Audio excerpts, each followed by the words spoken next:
So tonight we're going to give you an introduction to Camp Blue Boat. And somebody said they never heard of Camp Blue Boat. And so I'll go into that a little bit. If you can change the slide, Amanda. My name is Cynthia Becker. I use she, her pronouns, and I'm both the program's team lead and the staff coordinator for Camp Blue Boat. I also have those roles for our sister camp in Wyoming, which is Quest Camp. I've been a youth advisor at Wimper Unitarian Universalist Fellowship for 5 years. I support youth leadership through rejuvenation, and I'm also helping out with the area clusters that we're going to be having, and I'm going to be the Seattle cluster coordinator. I've worked at camps for a very long time, over 15 years, and there is no place on earth that makes me happier than being at camp. How about you, Claire? I'm Claire. I use they, them pronouns, and I live in Portland, Oregon, and I go to Unitarian Universalist congregation at Willamette Falls. I was a camper at Blue Boat last year, and this year I'm going to be the junior dean, and I'm super excited about camp. Yeah. So what is Camp Blue Boat? Camp Blue Boat's a UU summer immersion experience. And Camp Blue Boat was started in 2019. And I talked about our sister camp, Quest Camp in Wyoming. And that's a camp that has been around for a very, very long time. And has been very popular. And there is a camp down in California called Camp de Benneville Pines. But in the Pacific Northwest, we didn't have a camp. So in 2019, we had Camp Blue Boat for the first time, and it took place outside of Coeur d'Alene, Idaho. And then we were supposed to have Camp Blue Boat in 2020, but we all know what happened in 2020 and 2021.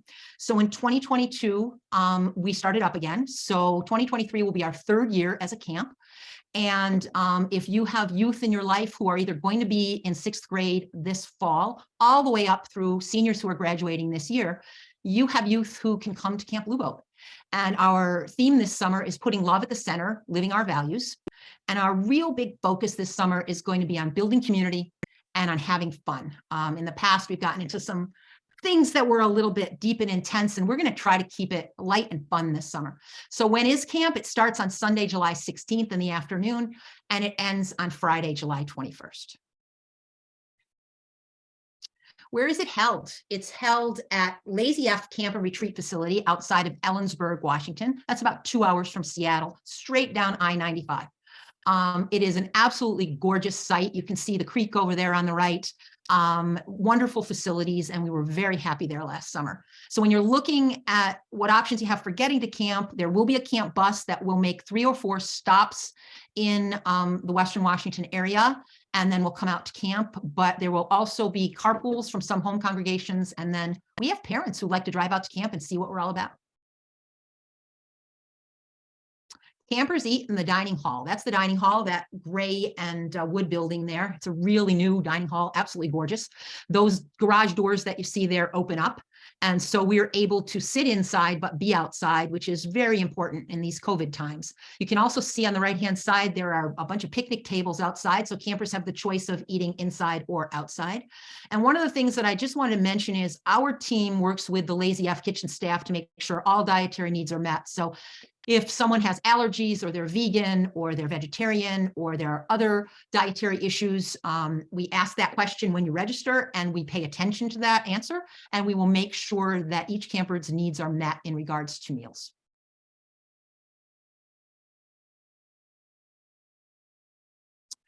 Where do the campers live? So we have 2 types of cabins. On the top picture, those are the historic cabins. Those are your classic one-room log cabin buildings. They have upper and lower bunks. They don't have any bathroom facilities in the cabin themselves. Like when people think about camp, this is often what they think about. And then there is a common wash house that these cabins share, and that has your typical bathroom facilities. The loo and the showers and sinks. And you can see it's just a short walk. The building with the reddish roof is the bathroom facility. So it's a short walk from the cabin over to the bathroom facility. We also have dormitory style cabins that have a central gathering place and 2 wings. Each wing is a series of rooms, and each room has upper and lower bunks. And each of those wings has a bathroom with all of the typical bathroom facilities. Campers are assigned to cabins based on what grade they're going to be in the fall. So a 6th grader is not going to be bunking with somebody who just graduated from high school. I can guarantee that. And the type of cabin that they choose at registration. So all campers can choose gender non-traditional, female or male, and they will be housed with campers who have made that same request and with counselors who identify as such. Okay, I'm going to talk a little bit about what a kind of day in the life looks like. So we wake up and then there's cabin centering, which means just like getting ready for the day. My cabin had a little cheer that we did in the morning and like a little affirmation cheer, which was fun. And then we do breakfast and an all camp spirit circle, which is, you can see on the big picture at the top there. The whole camp gets in a circle and we sing songs and tell jokes, do fun things like that. And that's really fun. And then we do some workshops. So some workshops we did a nature journaling workshop, and we learn about the kind of the natural area around us. We did a tarot card workshop once, and that's super fun. And then community forums, like we made our covenant on the first full day that we were there, which is kind of like our camp agreements. And then we eat lunch and then have rest ministry, which is kind of downtime after the morning activities. And everybody goes back to their cabins. They can sleep, they can read, listen to music. It's just like low key and quiet. And then we do games and crafts, spiritual practices, which is usually like worship of some sort, or yeah. And then gaggle groups are each camper is assigned to a group outside of their cabin with a different counselor or staff person, and you do different activities with them. You get to know them. They're kind of like your support people in camp. And Claire, if you don't mind, I just want to say one thing about spiritual practices. Amanda, you can keep the slide here. Spiritual practices, one of the things that we do during spiritual practices is the campers plan the worships during the week. So when they arrive on Sunday, that worship is planned for them, but the campers themselves will plan the worships for the rest of the week. And you can see here at 9:10 every night, we have worship. So they will choose the songs, they will decide on the theme, they will choose the readings, and then they will run the worship. So that is done. That is one of the things that we'll do during spiritual practices. Sorry, Claire. No worries. And then we have dinner, and then high energy activities, which you can see in the top right-hand corner. That's a gaga ball pit, and there's a game cabin where we can play ping pong or foosball, kickball, basketball, things like that. And then there are quiet activities, so things more like art or board games or card games. And then we have worship, which usually takes place around the campfire or whoever is leading the worship decides they want to hold it. And then after worship, it's cabin time, which you just go back to your cabin, get ready for bed, read, talk until lights out, which for middle school, it's at 10:30, and for high school, it's at 11. Yeah. And some of the things that make Camp Blue Boat special are some of the traditions that we have. And the first one you can see is called the game, which is very exciting. And you don't know what the game is until the day of the game. So it's like a secret. But it's like a whole camp game with different team building activities, different like kind of mini games within a big game. Last year, the theme was Alice in Wonderland. And you'll have to come see what the theme is going to be this year. And then we also have a no talent show, which is like a talent show, but you don't have to have a specific talent. Some kids will eat oranges as fast as they can, or sing a song, or do a skit, or tell jokes. And it's really fun. And then we have bridging and end of camp rituals. Bridging is for graduating seniors, and we have kind of like a ceremony for them. And then we also have kind of the end of camp ritual. What are we calling it this year? Is council. Huh? Councils. Oh, okay, it's council. So we last year we did like kind of a solo walk through the woods, and there were staff members at certain points along the trail, and they gave us words of advice, poems, things like that. And then at the end there was a campfire, and it's kind of a special way to end camp. And there's movie night where we all sit out on the lawn and watch a movie together. And yeah. So the camp staff is made up of 3 different groups of staff. The junior counselors are counselors such as Claire.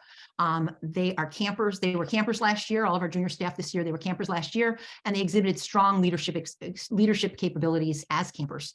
And they will bring the energy and the enthusiasm to camp that is there with the campers, but it helps some of the counselors such as me. I bill myself as the oldest living camp counselor, that they bring a lot of energy and enthusiasm. And they also, during our planning process, I think they're invaluable because our junior counselors can say, hey, you know what? I was a camper last year and it really worked better like this, or that didn't really work so great for me last year.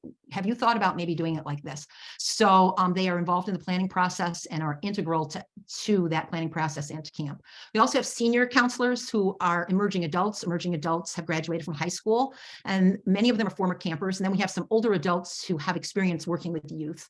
And these counselors are in charge of planning our activities, and they're the lead cabin counselors who will be bunking with the campers. They are our bread and butter, or our heart and soul.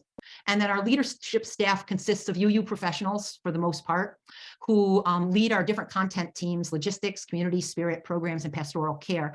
And they bring experience, maturity, and every one of us is very committed to being Unitarian Universalists. And just so that you have an idea who's leading your camp, I'm not going to read these. You can read them yourself, but I'll just let you know who they are. Person on the left is Jessica Lakeman. Last summer in our game, they were Tweedledum and Tweedledee.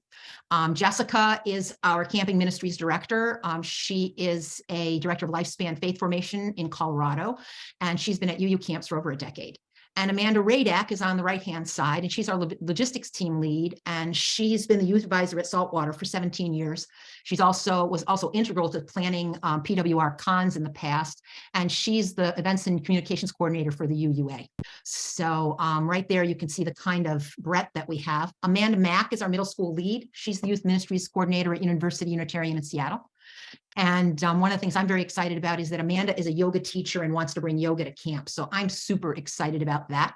And what she will be doing in her role is, as we're planning, she will be looking at the content that we have and making sure that the content is appropriate for our middle school campers. And if we need to change things for middle school workshops or when middle school gaggle groups, then Amanda will say, hey, let's think about how this is going to work for the middle school age youth.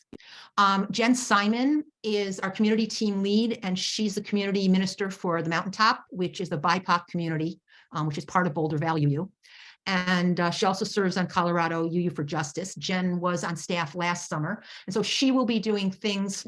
She will be doing our leading our covenanting, which Claire talked about earlier. And that's really our agreement for how we're going to interact with each other throughout the week.